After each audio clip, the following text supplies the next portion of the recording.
है और मैं आप लोगों के लिए लेके आया हूं स्पीड टाइम डिस्टेंस की चौथी क्लास। बढ़िया सी सेशन होगी, बढ़िया सा क्लास होगा और अच्छे से पढ़ेंगे। सवालों की तरफ चलने से पहले मैं आपको थोड़ा सा आज कॉन्सेप्ट बता दूं। जैसा कि मैंने आपसे पहले भी कहा था कि आज का जो हमारा टॉपिक है उसका नाम है एवरेज स्पीड।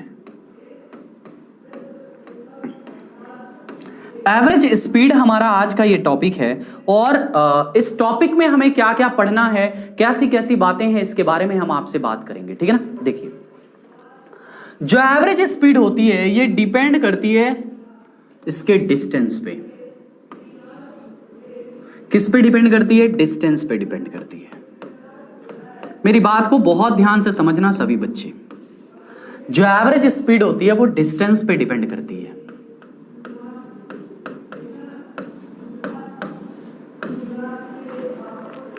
अब डिस्टेंस पे कैसे डिपेंड करती है? तो अगर डिस्टेंस आपकी सेम है या फिर आपकी जो डिस्टेंस है वो सेम नहीं है, यही दो कंडीशन पे एवरेज स्पीड निकलता है। अगर आपको एवरेज स्पीड निकालना है तो आपको उसके डिस्टेंस के बारे में बहुत अच्छी नॉलेज होनी चाहिए। मतलब आपको सवाल पढ़ के ये जान लेना चाहिए कि इसमें उसकी डिस्टेंस सेम है या नहीं है। अगर आपको ये नॉलेज नहीं है तो आप एवरेज स्पीड का मान नहीं निकाल सकते। आपको एवरेज स्पीड निकालने के लिए दिक्कत होगी। तो अगर कोई भी सवाल आपके सामने कभी भी अगर आता है तो सबसे पहले आप ये डिफाइन करो कि इसकी एवरेज स्पीड क्या है। क्या डिफाइन करो आप कि एवरेज स्पीड क्या है मेरे बाबू। जब तक आप एवरेज स्पीड नहीं जान पाओगे, जब तक आप एवरेज स्पीड नहीं लगा पाओगे, तब तक आंसर नहीं आएगा। चलो, अब एवरेज स्पीड की जरा बात को मेरी बहुत ध्यान से सुनना। जैसे मान लो प्रयागराज से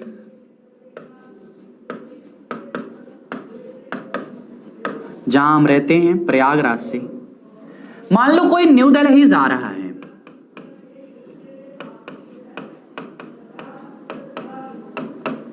प्रयागराज से मान लो कोई न्यू दिल्ली जा रहा है, ठीक है ना। प्रयागराज से कोई कहां जा रहा है? न्यू दिल्ली जा रहा है।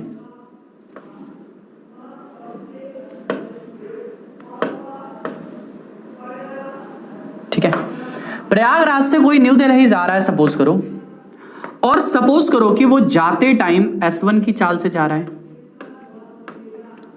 लेकिन वो आते टाइम S2 की चाल से आ रहा है। जाते टाइम S1 की चाल से जा रहा है और आते टाइम S2 की चाल से जा रहा है। जाते टाइम S1 की चाल से जा रहा है और आते टाइम S2 की चाल से आ रहा है।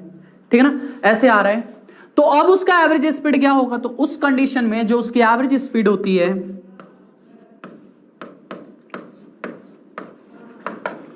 2S1 S2 बटे में S1 प्लस S2, ये उसकी एवरेज स्पीड होती है। जहां पे डिस्टेंस नहीं दी गई रहती है, डिस्टेंस का कोई रोल नहीं होता है।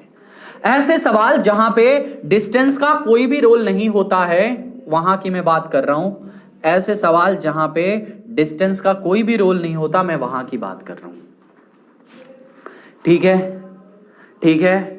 तो आपने कहा कि अगर कोई प्रयागराज से न्यू दिल्ली जा रहा है और अगर वो S1 की चाल से जा रहा है और S2 की चाल से जा रहा है, तो उस कंडीशन में जो उसकी एवरेज स्पीड होगी वो 2S1 S2 बटे में S1 प्लस S2 होगी। यहां पे समझो।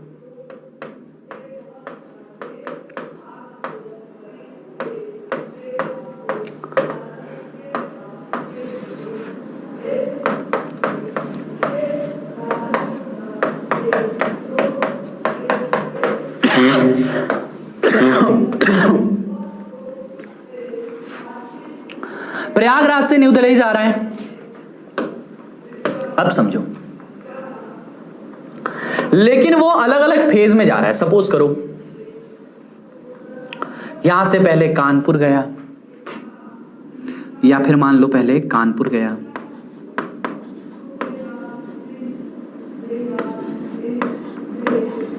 और फिर कानपुर से वो दिल्ली गया। तो उसने डिस्टेंस अलग अलग ट्रैवल की, और यहां पे D1 is not equals to D2।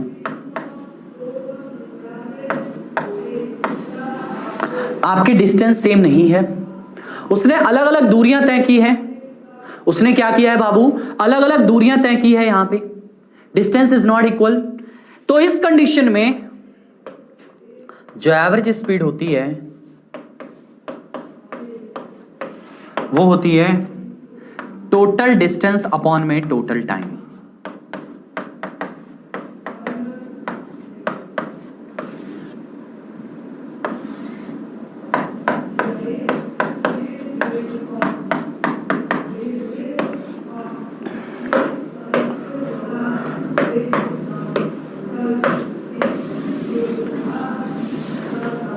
Total distance upon में टोटल टाइम, क्या ये बात सभी को समझ में आई है भैया? क्या ये बात सबको समझ में आई?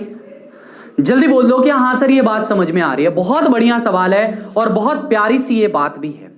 आपने कहा कि एवरेज स्पीड निकालने का बहुत सिंपल सा कॉन्सेप्ट है, it will depend on this distance. ये किस पे डिपेंड करती है? It depends on speed. हाँ, इट डिपेंड्स ऑन डिस्टेंस। ये किस पे डिपेंड करती है? डिस्टेंस पे।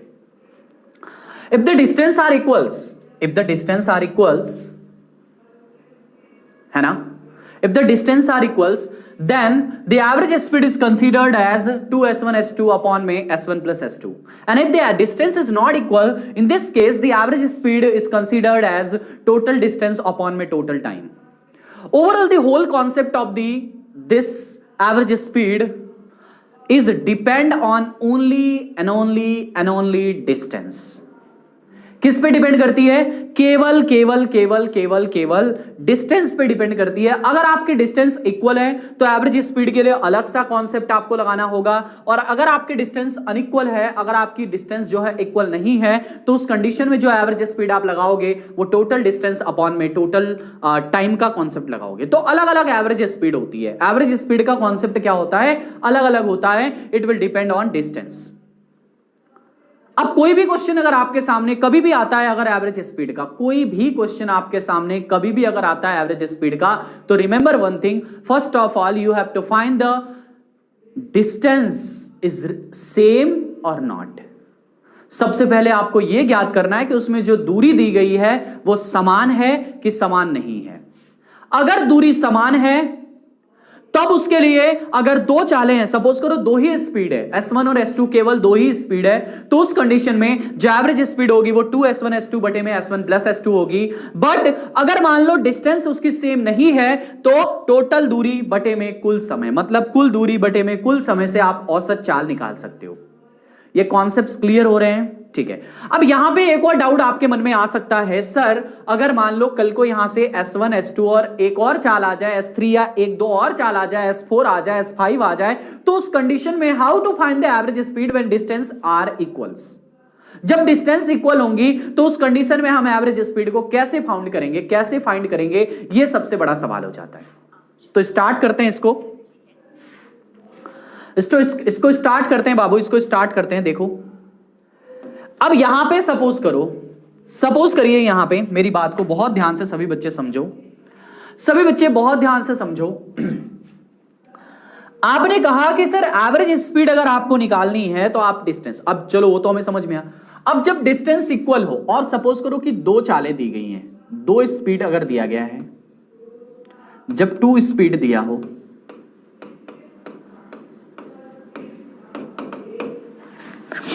स्पीड दिया हो, तो उस कंडीशन में जो आपकी एवरेज स्पीड होती है, देखो 2 हो या 3 हो, कुछ भी हो, वो आता है एक्चुअली में ऐसे है, 2 है तो 2 बटे में 1/s1 प्लस 1/s2। जब इसको सॉल्व करते हैं तो 2s1 s2 अपॉन में s1 प्लस s2 आ जाता है। इसी तरह से 3 चालों के लिए भी होता है। अगर मान लो यहां पे 3 स्पीड दी गई है,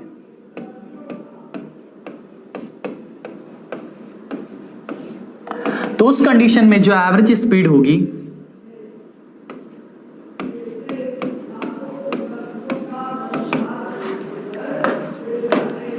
वो 3 अपॉन में 1/s1 plus 1/s2 plus 1/s3 वो ये होगी। यानी कि अगर S1 S2 S3 अगर आप कॉमन लेते हो तो 3s1 s2 s3 लसा लोगे तो यही जाएगा, और ये S1 S2 प्लस में S2 S3 प्लस में S3 S1 ये हो जाएगा। तो 3s1 s2 s3 अपॉन में s1 plus s2 s1 s2 plus s2 s3 plus s3 s1। अगर मान लो 4 स्पीड दिया हो तो हमेशा इसको याद रखो, 4 दिया है तो भी उस कंडीशन में जो एवरेज स्पीड होगी, मेरे बाबू, वो क्या होगी, 4 times of 1/s1 plus 1/s2 plus 1/s3 plus 1/s4। तो ऊपर जाके 4 times of s1 s2 s3 s4 whole divide by s1 s2 s3 plus s3 s2 s4 s2 s3 s4 plus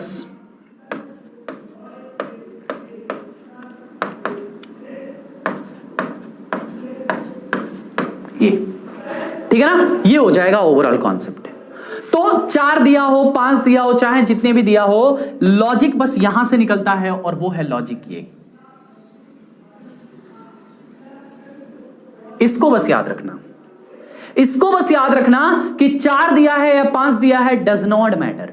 ये matter नहीं करता है कि 4 दिया है या 5 दिया है, बस आप एवरेज स्पीड निकालना सीखो, एवरेज स्पीड निकालना जानो और आपका कॉन्सेप्ट एकदम क्लियर है, आपको कोई रोक नहीं सकता।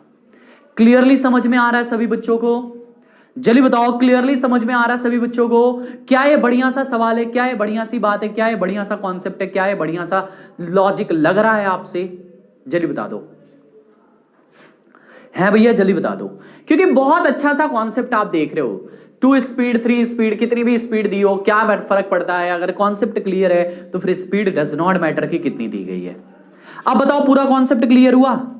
मतलब एवरेज स्पीड जो है वो किस पे डिपेंड करती है? डिस्टेंस पे। अगर सेम है तो फॉर्मूले से लगेगा, अगर सेम नहीं है, डिस्टेंस सेम नहीं है, तो total distance upon total time. अब यहाँ पे अगर मान लो 3-3 दूरियां, जैसे किस तरह से दिएगा, जैसे मैं इसको कॉन्सेप्चुअल भी समझा देता हूँ, बहुत सारे बच्चे इसमें कंफ्यूज भी होंगे।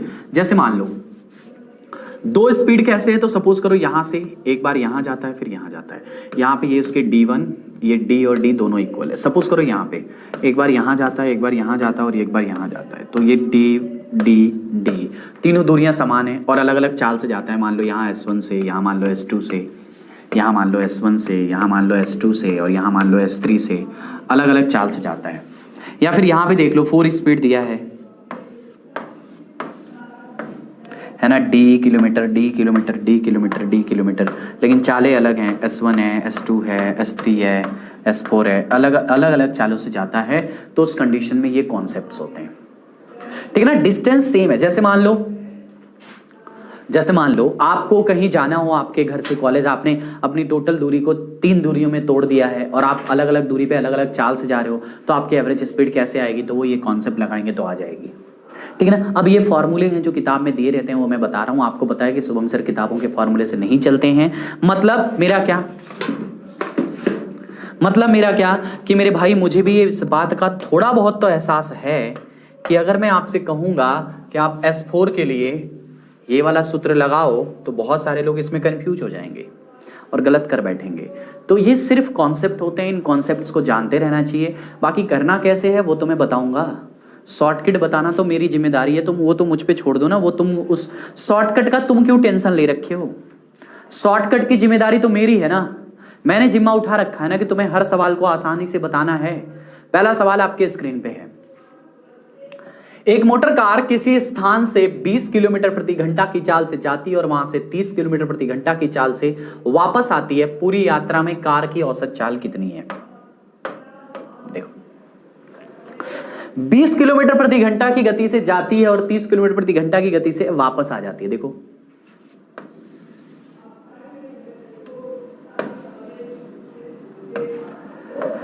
हो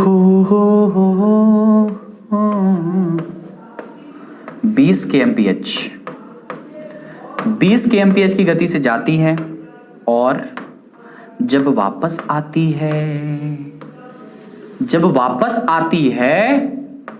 क्या करती है? जब वापस आती है तो 30 kmph की चाल से वापस आ जाती है। 30 kmph की चाल से वापस आ जाती है। जब जाती है तो 20 से जाती है, आती है तो 30 से आती है। चाहे जाए चाहे आए, चाहे जाए चाहे आए, जाने में भी d किलोमीटर, आने में भी d किलोमीटर, दूरी समान है। अगर दूरी समान होती है तो कोरिया का भी बच्चा इस बात को जान चुका है। अब तो एवरेज स्पीड निकालने का कॉन्सेप्ट क्या कहा उसने कि 2s1 s2 बटे में s1 प्लस s2। ये तो जान चुके हो ना आप कि अगर डिस्टेंस सेम है तो इसी तरह से निकलेगी, यानी कि 2 गुणे में 20 गुणे 30 बटे में, क्योंकि 20 से गया 30 से आया, 20 प्लस 30। तुम देखो 2 गुणे 20 गुणे 30 बटे में 20 30 50, 0 से 0 कट गया, 5 से काट देंगे 4 बार, 4 दूनी के 8 तरीके 24 किलोमीटर प्रति घंटा। जो एवरेज स्पीड आ गई वो 24 किलोमीटर प्रति घंटा आ गई। क्या आ गई मेरे भाई एवरेज स्पीड? जल्दी बता दो। 24 किलोमीटर प्रति घंटा, ये उसकी एवरेज स्पीड आ गई। और बहुत अच्छा सा कॉन्सेप्ट आपने यहां पे लगाया और एवरेज स्पीड आपने निकाल लिया 24 किलोमीटर प्रति घंटा। क्या ये बात सबको समझ में आई? जल्दी बताओ, ये बात हर बच्चे को समझ में आई है? क्योंकि बहुत बढ़िया सवाल है, बहुत बढ़िया लॉजिक और बहुत बढ़िया सा कॉन्सेप्ट आप यहां पे लगा रहे हो। चलो, अब ये तो बहुत ही आसान था समझना आपके लिए कि सर एवरेज स्पीड के लिए हमारे पास एक बहुत सुंदर सा, बहुत उभरता हुआ, शानदार सा एक फॉर्मूला दे रखा है। हमने उस अपने सुंदर से फॉर्मूले का निर्माण किया और अपने आंसर लगा लिए। लेकिन हर बार ये फॉर्मूला नहीं याद आता, कभी कभी हम भूल जाते हैं, कभी कभी हम गलत कर बैठते हैं। तो सबसे आसान मेथड सुनो। आपने एक चैप्टर पढ़ा है टाइम एंड वर्क नाम का, याद है? कह दो कि याद है। S1 कितना है? 20, S2 कितना है? 30, दोनों का लसा 60। 20 से भाग करेंगे 3 बार में, 30 से भाग करेंगे 2 बार में। अगर एवरेज स्पीड चाहिए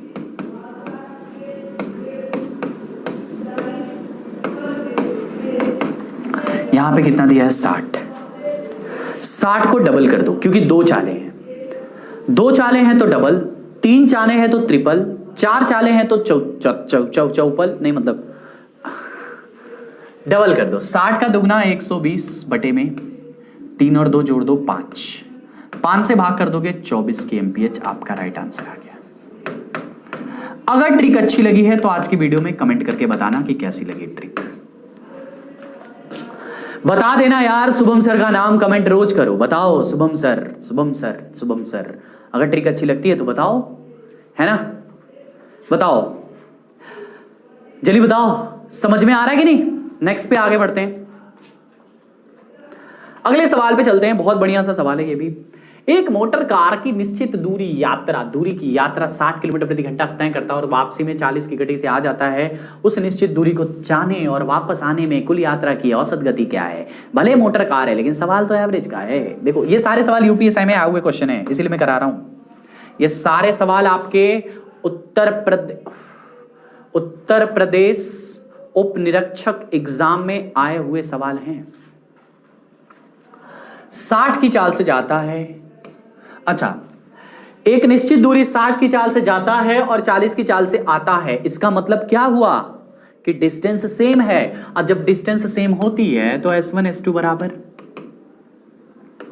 60 है, 40 है, लसा बताओ 120।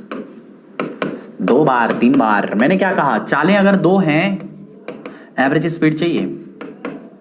मैंने आपको बताया कि अगर 2 चाल है तो इसका दुगना करो, 120 का दुगना 240 बटे में इसको जोड़ दो, 3 2 मिला के 5, 5 से भाग कर देंगे, 5 को 20, 5 8 40, 48 kmph। हलवा सवाल, ऑप्शन ही नहीं है। हमारे टाइपिस्ट अद्भुत टाइपिस्ट हैं, उनको अवार्ड देना चाहिए।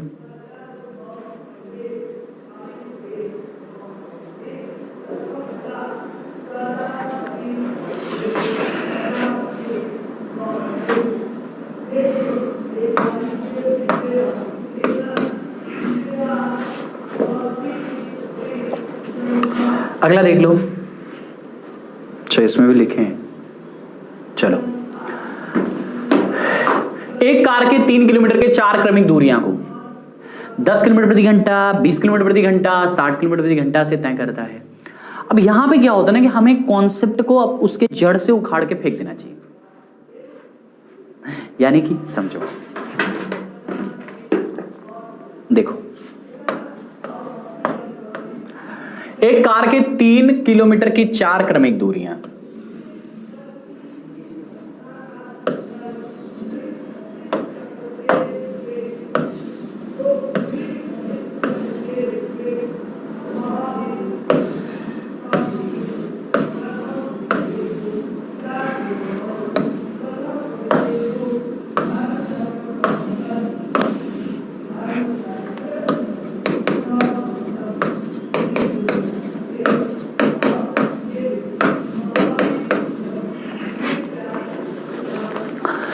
किलोमीटर की 4 क्रमिक दूरियां और सबकी चालें भी दे रखा है। 10 kmph,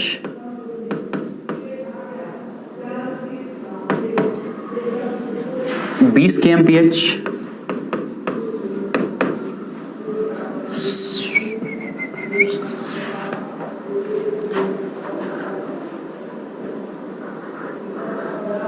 30 kmph,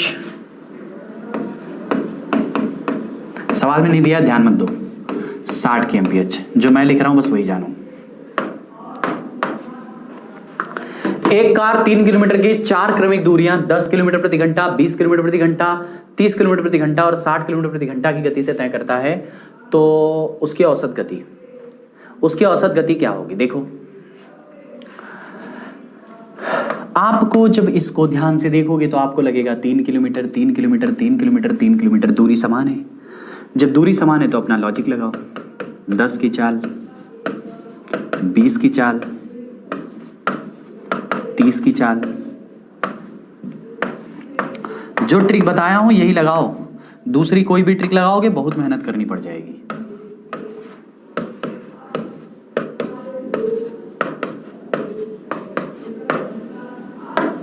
मैंने क्या कहा कि अगर आपको एवरेज स्पीड चाहिए, अगर आपको क्या चाहिए, एवरेज स्पीड चाहिए, तो आप कैसे निकालोगे? आप देखो कि यहां पे कितनी चालें दी गई हैं। आपने कहा 4 चालें हैं, कितनी चालें मेरे बाबू? 4 चालें हैं और यहां पे 60 है, 60 लसा है, तो मैंने कहा था जितनी चालें हो उसका उसमें गुणा कर देना, तो 60 में 4 का गुणा कर देंगे, तो 60 चौको 240 बटे में इन सबको जोड़ दो, 6 3 9 9 2 11 1 12, यानी एवरेज कितना आया? 20 किलोमीटर प्रति घंटा। 20 किलोमीटर प्रति घंटा ये उसकी एवरेज स्पीड आ गई। अब जो बच्चा इसमें सूत्र लगाने की कोशिश करेगा या जो किताबों में लिखे हुए फॉर्मूले का इस्तेमाल करेगा, वो इसमें केवल एक काम पाएगा और वो पाएगा इसमें संघर्ष। वो इसमें केवल संघर्ष करेगा, सवालों में कैलकुलेशन के साथ जूझेगा, उसको बहुत दिक्कत होगी, बहुत सारी समस्या, जैसे मैं तुम्हें करके दिखाता हूं कि क्या समस्या। अब जब आप सूत्र के बारे में बात करते हो तो उस कंडीशन में जो एवरेज स्पीड होती है वो मैंने आपको यही बताया था, 4 बटे में 1/s1, s1 का मतलब 10 प्लस 1/s2 का मतलब 20, या फिर अगर इस सूत्र को भूल जाओ जो किताबों में सूत्र दिया रहता है वो क्या दिया रहता है? वो ये दिया रहता है 4 times of s1 s2 s3 s4 whole divide by s1 s2 s3 s2 s3 s4 plus s3 s4 s1 plus s4 s1 s2, यही रहता है। चलो अब इस सूत्र को अगर लगाओगे ना तो भैया मेरे हिसाब से तो तुम्हारी पूरा मतलब देखो यहां पे लगा ही दे रहा हूं तुम्हारे लिए। चलो देखो 4 गुणे 10 गुणे 20 गुणे 30 गुणे 60, ये 4 चालें हो गई, होल डिवाइड बाई ये बाप रे 10 गुणे 20 गुणे 30 प्लस 30 गुणे ना 20 गुणे 30 गुणे 40 ना 60 है, प्लस 30 गुणे 60 गुणे 10 प्लस 60 गुणे 10 गुणे 20। अब बताओ ये कितना ज़्यादा कैलकुलेशन है? अब बताओ ये कितना ज़्यादा कैलकुलेशन है? तो मुझे पता है कि बच्चा अगर इसको लगाएगा, किताबों में ये लिखा रहता है किताबों में यही लिखा रहता है। हाँ वो बात अलग है, इसके बाद कैलकुलेशन आसान है। जैसे देखो 36 का 18 दूनी के 36, उसके बाद 1 0 2 0 3 0 4 0, 1 0 2 0 3 0 3 0 3 0 3 0 सब में कॉमन है तो 1000 कॉमन, 2 3 6 प्लस 6 दूनी के 12, 12 दूनी 24, 24 से 30 ना 6 दूनी के 12, 12 3 36, 36 और 6 42 और 36 का 18, 42 और 18 कितना होता है 60 और 6 दूनी के 12 यानी 72, ये आ जाएगा। अब आप देखो इतना आसानी से लग रहा है, 00 से 00 खत्म, 36 दूनी के 72, कहीं तो गड़बड़ हुआ है, 1 0 कहीं मामला गड़बड़ाया है, उसमें 4 0 था ऊपर, 3 0 से 3 0 खत्म, 36 दूनी के 72, 2 से काट देंगे 2 बार में और ये 10 एक बचा है तो 20 kmph। तो ये क्या है ना, एक संघर्ष भरा जीवन है इस सवाल को अगर इस मेथड से आप लगाते हो तो। अगर आप इस मेथड से लगाते हो मेरे भाई तो ये आपके लिए थोड़ा भी अच्छा मेथड नहीं है, ये संघर्षों भरा जीवन है और ये संघर्ष भरा जीवन आपके जीवन का सत्यानाश कर देगा। इसलिए कोशिश करो कि ये मेथड आप ना लगाओ, कोशिश यही करो कि ये मेथड आप ना लगाओ। ये मेथड आपके लिए अच्छा मेथड नहीं है, इस मेथड को नॉट ए कुशल मेथड कहेंगे, ये बढ़िया मेथड नहीं है यार, इसको बढ़िया मेथड मत कहो, मजेदार मेथड नहीं है, ठीक है ना। तो सबसे बढ़िया मेथड जो मैंने आपको बताया बस वही है,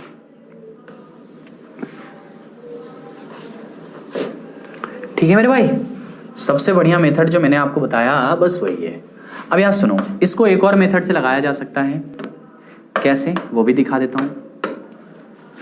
देखो एक और मेथड इसमें कौन सा लगाया जा सकता है, आपने एवरेज स्पीड के लिए एक और कॉन्सेप्ट बताया था,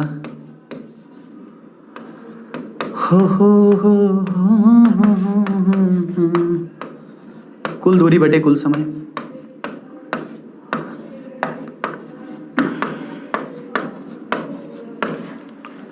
कुल दूरी बटे कुल समय का भी लॉजिक आपने बताया था।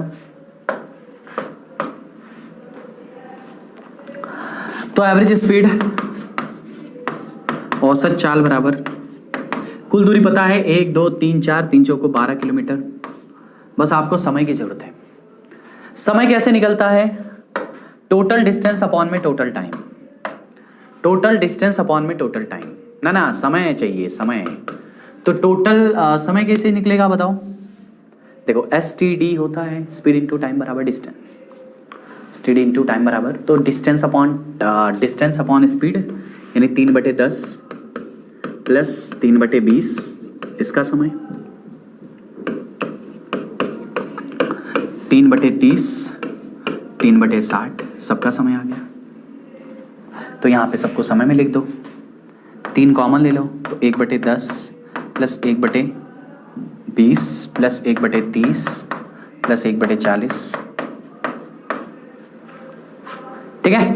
तो सेम सवाल यहाँ से थोड़ा सा 12 बटे में, अच्छा 3 से 12 को काटी दो, क्या मतलब है, तो 4 और लसा कितना आएगा 60, तो 6 प्लस 3 प्लस 2 प्लस 1 बराबर में 4 गुणे 60 बटे में 36 9 2 11 12 12 5 60 4 5 20 की एमपीएच आंसर है। तो मैंने आपको इस सवाल को लगाने का 3 मेथड बताया, मैंने इस सवाल को लगाने का 3 मेथड बताया। अब जैसे कोई बच्चा कहेगा कि सर इसमें तो आपने कुल दूरी बटा कुल समय लगाया था, आपने कहा था कि सर अगर डिस्टेंस समान नहीं होती तब ये लगता है। तो भाई ये मेथड हर जगह लगता है, अगर डिस्टेंस दिया है तो आप इसको कर सकते हो इस मेथड से, अगर डिस्टेंस नहीं दिया है तो बात अलग है, तब आप इससे नहीं कर सकते हो। अगर डिस्टेंस दिया है तो आप इस मेथड से भी कर सकते हो, कुल दूरी बटे कुल समय। इसमें किस्मत से, अब यहाँ पे सपोज करो ये लिखा रहता कि एक कार, ऐसा नहीं, मान लो एक कार क्रमिक 4 नहीं, एक कार नहीं, मान लो ऐसा लिखा रहता है समान, एक कार समान 4 क्रमिक दूरी को 10 किलोमीटर प्रति घंटा और 20 किलोमीटर, अगर ऐसा लिखा रहता, अगर 3 नहीं भी लिखा रहता, खाली वहां 3 की जगह समान लिखा रहता, तब भी इसका आंसर यही आता। तब भी इसका आंसर यही आता। तो जब मैं एक सवाल पे बहुत ज्यादा आपको टाइम देता हूं तो उस बात का यह मतलब होता है कि आपको इस सवाल को बहुत अच्छे से समझना है। जब मैं एक सवाल पे बहुत ज्यादा समय देने लगता हूं तो उसका मतलब वो सवाल आपके लिए केवल बस कॉन्सेप्ट भर है, ठीक है ना। आप एक बार समझ जाओगे तो फिर कुछ आसान लगेगा आपको सारी चीजें। अगले सवाल पे देखो, एक कार 6 किलोमीटर की 4 क्रमिक दूरियां, सेम क्वेश्चन है। अच्छा, चारों मेथड आपने लगाया लेकिन उसमें भी सबसे बढ़िया मेथड कौन सा लगा, लसा वाला, तो वही मेथड यहां पे लगा दो। देखो देखो S1 कितना है 25, 6 किलोमीटर की 4 क्रमिक दूरियां मतलब चारों दूरियां समान है। 6 किलोमीटर की 25 की चाल है। S2 कितना है 50 की चाल है। S3 कितना है तो 75 की चाल है। और S4 कितना है तो 150 की चाल है। लसा तो 150 ही आएगा, तो 6 सबसे आसान यही है। तो इस एवरेज स्पीड, औसत चाल कैसे निकलेगा, 4 स्पीड दिया है तो इसमें 4 का गुणा, 4 गुणे 150 बटे में इसको जोड़ दो, 6 3 9, 9 2 11 1 12, तो 50 किलोमीटर प्रति घंटा आंसर। 50 किलोमीटर प्रति घंटा, ये आपके सवाल का आंसर आ गया। बताओ कितना आसान है क्वेश्चन, कितना इजीली से आप लगा रहे हो। लेकिन अगर इस सवाल का मेथड, अगर आप ये मेथड नहीं जानते तो फिर आपको दिक्कत होती, तो फिर आपको क्या होती, दिक्कत होती। एक व्यक्ति 7 किलोमीटर गति से साइकिल किसी स्थान पर जाता है और कम गति से वापस आता है। कुल मिलाकर उसकी औसत गति 48 kmph है, तो वापस आते समय गति क्या है।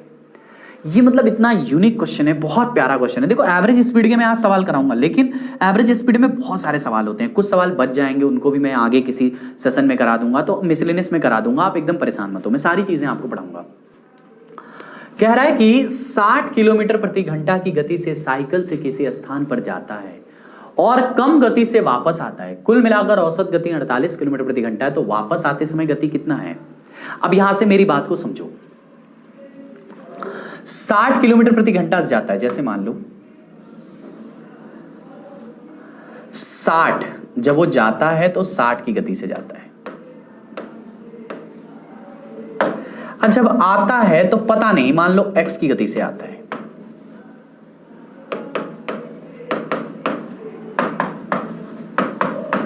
और ये उसके डिस्टेंस सेम है, ये उसकी क्या सेम है बाबू, डिस्टेंस सेम है, उसकी डिस्टेंस क्या है, सेम है।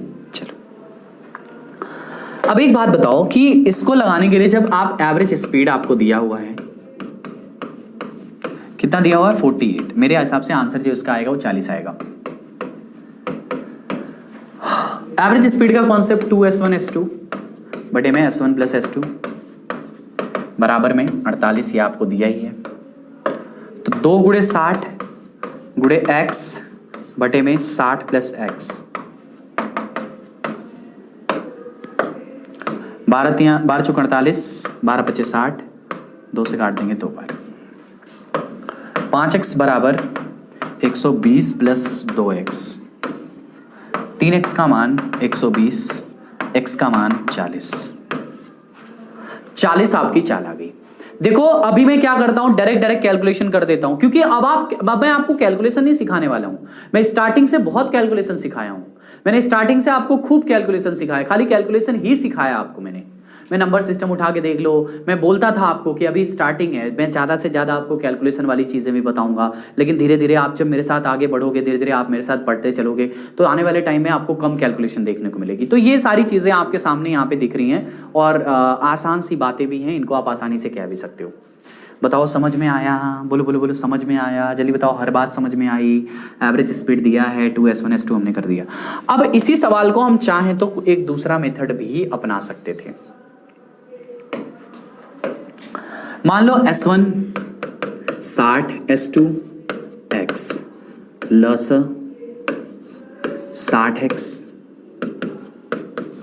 ये x ये 60, 2 गुणे 60x आपको पता है बटे में x प्लस 60 बराबर इसका मान 48, सेम ही है, कुछ अलग नहीं है। 12 दूनी के 24, 12 पचे 60 हैं, 12 चौक 48, 2 से काट देंगे 2 बार। 2x प्लस 60, 60 दूनी के 120 बराबर में 5x, तो 3x का मान 120, x का मान 40। बट इससे भी आसान तरीका ये होता है कि अगर कभी भी ऐसा सवाल आए तो आप गो थ्रू दी ऑप्शन, आप ऑप्शन से चले जाओ एक बार, वो और भी आपके लिए आसान हो जाएगा। ये तो हमने लसा वाला कॉन्सेप्ट लगा लिया, आप इसको ऑप्शन से चले जाओ। जैसे आप मान लोगे इसका कोई भी एक ऑप्शन, मान लो 40 है, 40 के साथ करोगे सवाल सॉल्व हो जाएगा। जैसे S1 की चाल 60 है, S2 की चाल 40 है,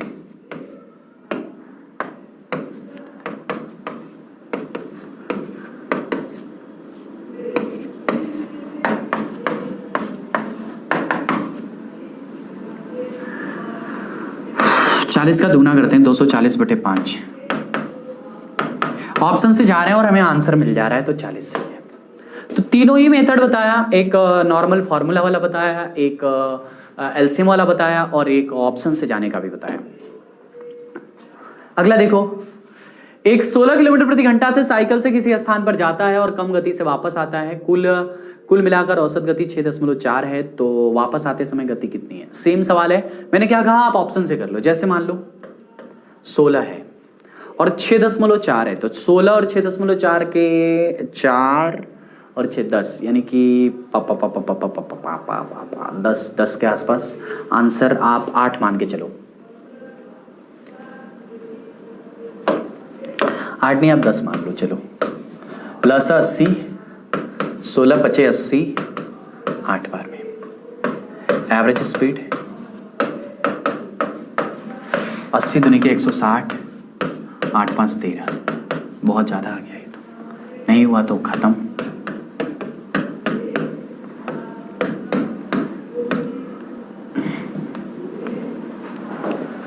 छः मान के देख लो, 48, 16 के 48, 6 8 48, 48 दूनी के 96 बटे में 8 3 11, 9 पॉइंट आ रहा समथिंग, ये भी नहीं हो रहा है। अच्छा 6 है ना यार, औसत गति तो 6 है, तो उससे हमेशा कमी होगी, 4 मानो ना आप, 4 16 1 4, 32 बटे में 5, एवरेज 6.4। मतलब देखो कॉमन सी बात, एवरेज गति से हमेशा कम रहेगी जो कम वाली गति रहेगी, तो एवरेज गति से कम 6 या 4 मानोगे, 10 और 8 तो मानोगे नहीं। ये थोड़ा सा गड़बड़ हो रहा था, बस यही थोड़ा सा बताना था आपको।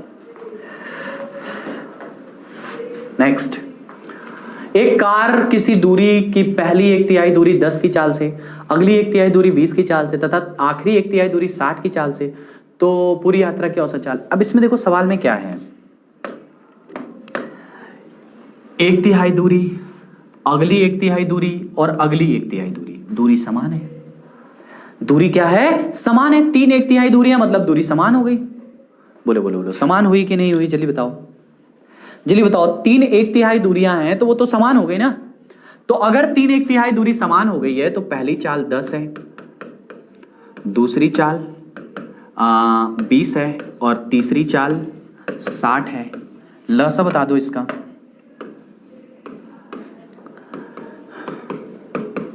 10 से भाग करेंगे 6, 20 से भाग करेंगे 3 और 60 से भाग करेंगे 1, तो 60 तरीका 180, क्योंकि 3 चालें हैं, एवरेज स्पीड निकाल रहे हैं। 3 चालें हैं तो 60 तरीका 180, 36 9 1 10, 18 kmph।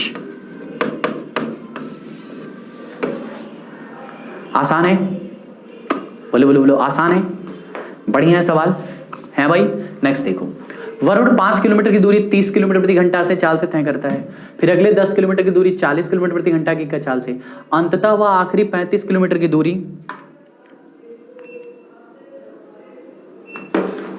अंततः वह 35 किलोमीटर की दूरी 60 किलोमीटर प्रति घंटा की चाल से तय करता है।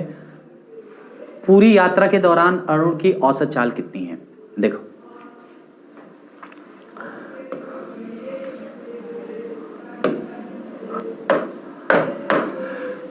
5 किलोमीटर की दूरी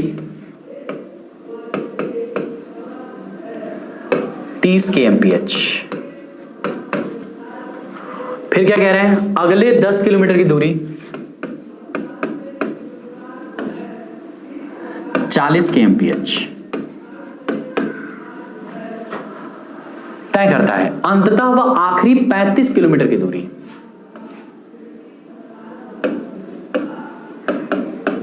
60 की चाल से तय करता है। अच्छा यहां पे बताओ, एक चीज आपको समझ में आई होगी, सर यहां पे दूरी समान नहीं है, अलग अलग है दूरी। बताओ, ये अलग दूरी है, ये अलग दूरी है, ये अलग दूरी है। तो जब अलग अलग दूरी होती है तो उस कंडीशन में जो एवरेज स्पीड होती है, जब दूरी अलग अलग होती है तो उस कंडीशन में जो एवरेज स्पीड होती है उसको कहते हैं कुल दूरी बटे में कुल समय।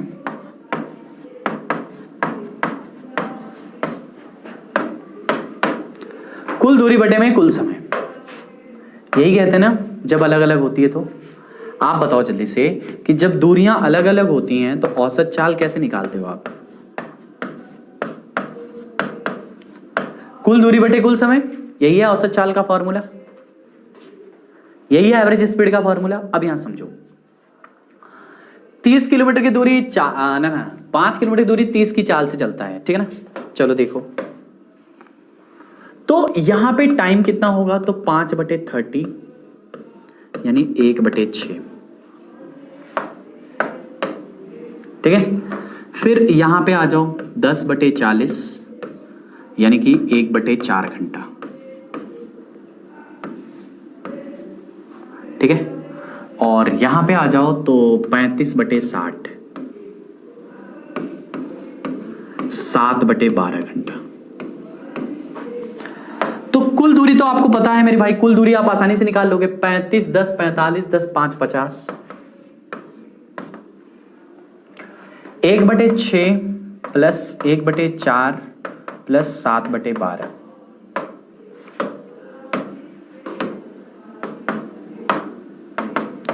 50 अपॉन में 12 है लसा, 6 दूनी के 12, 4 3 12 और 7, यही आएगा। 1 मिनट रुक जाओ जरा।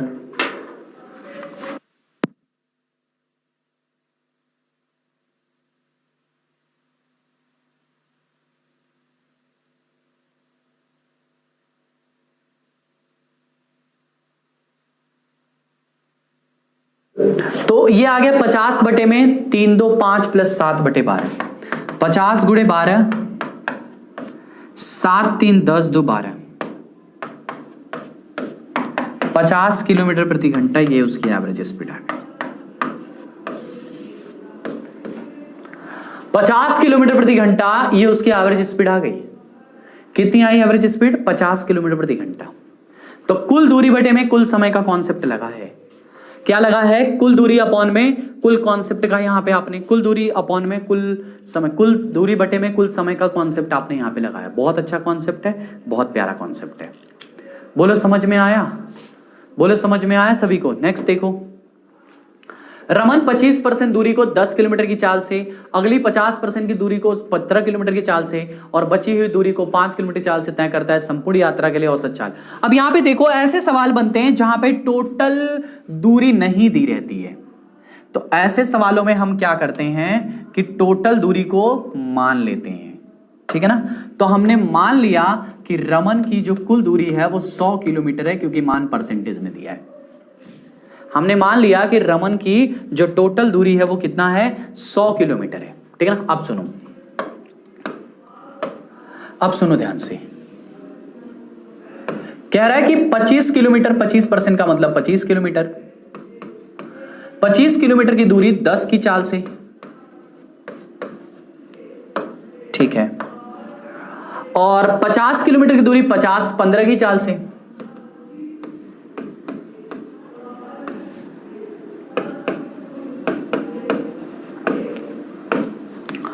और अगला क्या कह रहा है? बची हुई दूरी 25 और 50 हो गया, 25 किलोमीटर और बची है। बची हुई दूरी को 5 किलोमीटर की चाल से तय करता है, तो उसकी यात्रा मालूम करनी है। यह भी यूपीएसआई का सवाल है, प्रीवियस ईयर।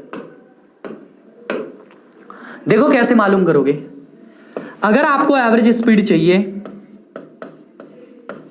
तो आपको टोटल दूरी अपॉन में टोटल टाइम चाहिए। अब आपको यहां पे एक चीज दिक्कत कर रही है, वो कौन है? टाइम। आपको टाइम यहां पे निकालना पड़ेगा। चलो अब टाइम कैसे निकालें, तो बहुत इजी है टाइम निकालना। टाइम बराबर distance upon time. Distance upon time 25/10,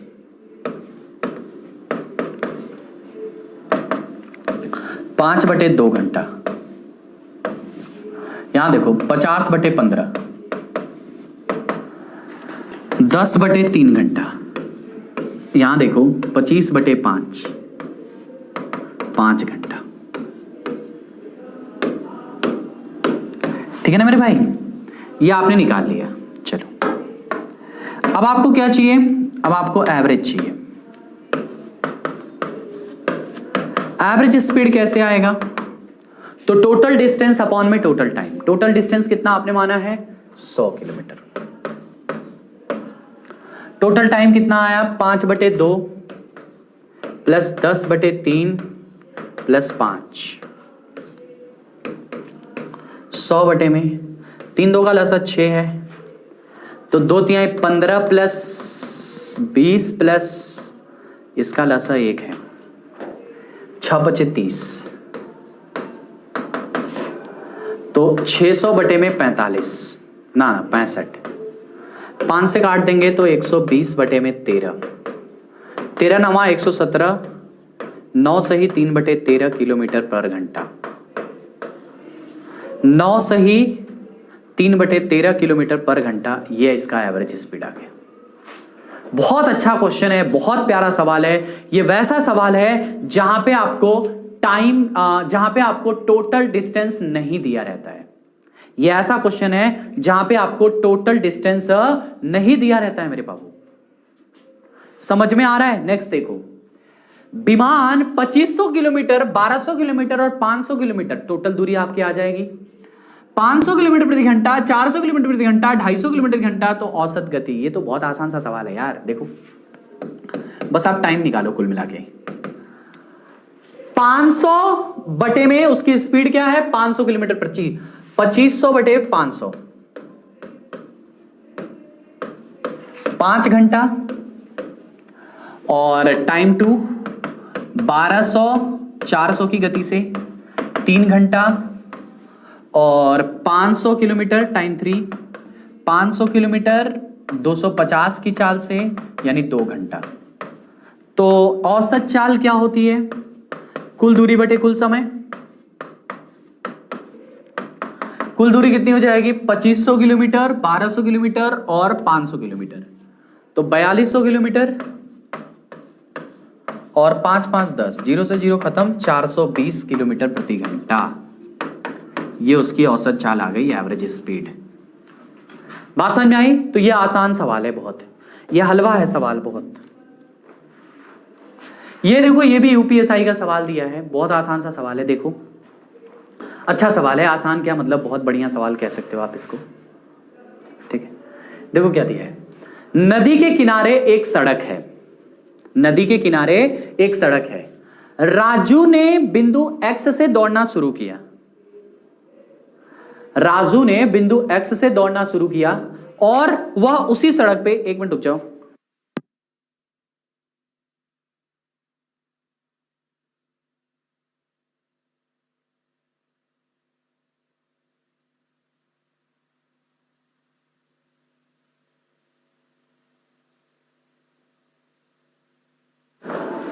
चलो देखो ध्यान से भैया, क्या कह रहा है आपसे। आपसे कह रहा है नदी के किनारे एक सड़क है, सड़का नहीं सड़क है, ठीक है ना, सड़क है। राजू ने बिंदु एक्स से दौड़ना शुरू किया और वह उसी सड़क पर बिंदु वाई पर स्थित मंदिर में गया, ठीक है ना, और फिर बिंदु एक्स पर वापस आ गया। वह 15 किलोमीटर प्रति घंटा की चाल से साइकिल से जा रहा है, जबकि उसका मित्र कुमार एक्स से वाई, वाई से एक्स बिंदु तक नाव से 12 किलोमीटर की गति से जा रहा है। यदि नाव का बहाव 8 किलोमीटर प्रति घंटा है तो राजू और कुमार की औसत गति में क्या अंतर है। देखो ये सवाल थोड़ा अच्छा है, आपको थोड़ा सा इस सवाल में मतलब उसका भी यूज करना है, बोट एंड स्ट्रीम का, ठीक है ना। पहले सवाल दिया क्या है मैं इसको सही से समझा देता हूं। यहां से देखो, नदी के किनारे एक सड़क है, ये सही बात लिखी है, सवाल में कुछ गलतियां हैं इसलिए मैं इसको दिखा रहा हूं। देखो, राजू ने बिंदु एक्स से दौड़ना शुरू किया और उसी सड़क पर बिंदु वाई पर स्थित मंदिर में गया, ठीक है, और फिर बिंदु एक्स पर वापस आ गया। वह 15 किलोमीटर प्रति घंटा की गति से साइकिल से जा रहा है। अब देखो, 15 किलोमीटर प्रति घंटा की गति से वो साइकिल से जा रहा है, ठीक है ना, जबकि उसका मित्र, मतलब जो उसका फ्रेंड है कुमार नाम का, वो एक्स से वाई, और के बाद यहां पे लिखना है, यहां पे गड़बड़ है थोड़ा, देखो यहीं पे गड़बड़ था इसीलिए मैं कह रहा हूं, एक्स से वाई और वाई से एक्स, और वाई से एक्स, ऐसा है, ठीक है ना। एक्स से वाई और वाई से एक्स बिंदु तक नाव से 12 किलोमीटर प्रति घंटा की गति से जा रहा है। नाव की बहाव 8 किलोमीटर प्रति घंटा है। राजू और कुमार के, देखो अब देखो मेरी बात को समझो, नदी के किनारे एक सड़क है, नदी के किनारे एक सड़क है, मतलब जैसे जैसे नदी है, देखो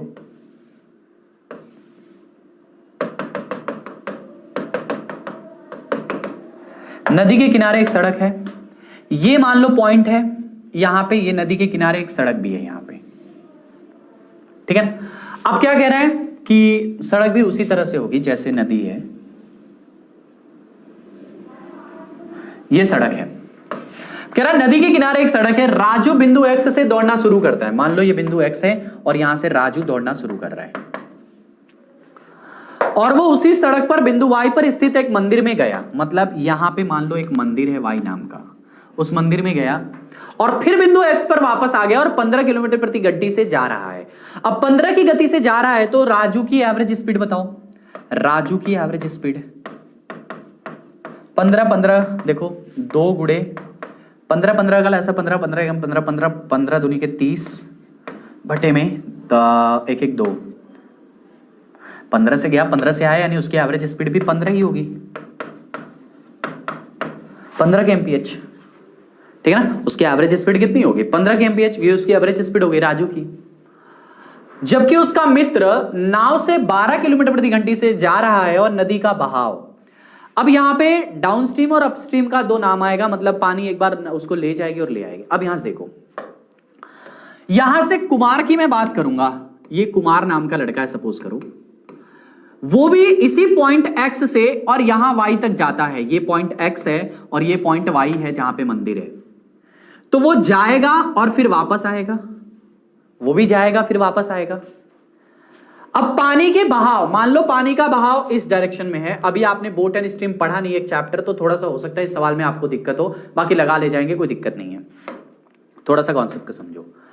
कॉमन सी बात है, पानी का बहाव आपको उसी डायरेक्शन में बहाएगा जिस तरफ पानी बह रहा है, उसी डायरेक्शन में आपको लेके जाएगा पानी का बहाव।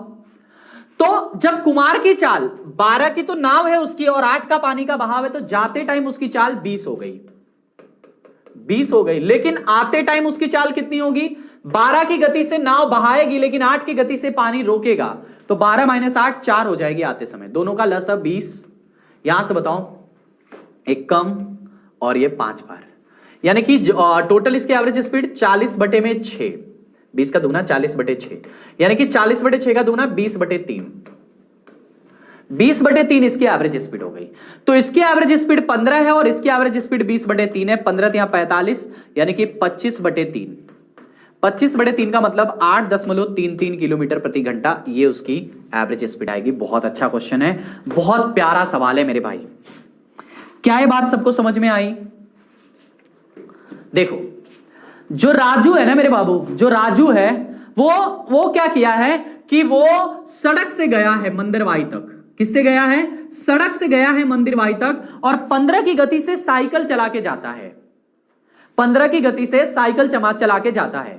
जो उसका फ्रेंड है कुमार नाम का, वो थोड़ा चालाकी दिखाता है, उसको लगता है मैं चालाक हूं, वो सोचता है कि मेरी नाव जो है वो 12 की चाल से चल रही है और पानी का बहाव भी बहुत तेज है, 8 की चाल से है, मतलब नाव की गति एकदम धुआंधार हो जाएगी। तो जब वो गया ना, तो देखो 12 की गति से, मैं आपको जब बोट एंड स्ट्रीम पढ़ाऊंगा तो ये और अच्छे से समझ में आएगा और इस सवाल को बहुत बढ़िया से समझ लोगे, बट अभी भी समझ सकते हो आप। देखो, जब 12 की गति से उसका नाव चल रही है और 8 की गति से पानी का बहाव है, तो आप 12 की गति से तैर रहे हो, 8 की गति से पानी का बहाव है, दोनों चालें जुड़ जाएंगे और आपको बहुत तेज पानी बहा के ले जाएगा।